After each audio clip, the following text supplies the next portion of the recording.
নমস্কার। আজকে আমুদি মাছের ফ্রাই করব। আমুদি মাছ নিয়ে নিয়েছি, এবার ম্যারিনেট করে নেব।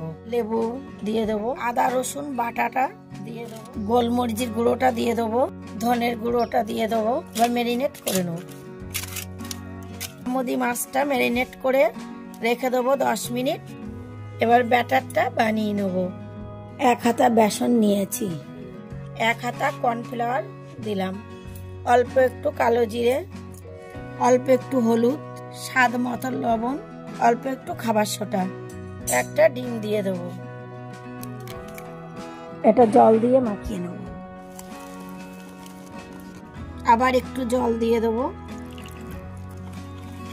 কড়া বসিয়ে দিয়েছি, কড়াইতে তেল দিয়ে দেব। আমুদি মাছের ফ্রাইটা করে নেব। এই ব্যাটারের মধ্যে মাছটা ডুবিয়ে তেলে ছাড়তে হবে।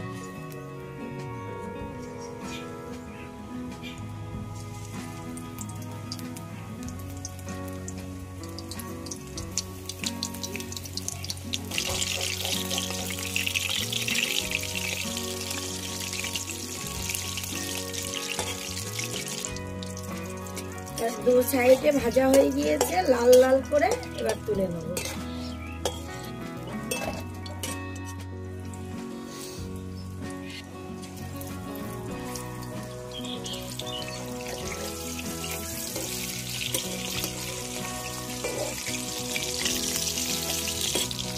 দু সাইড ভাজা হয়ে গিয়েছে, এবার তুলে নেব।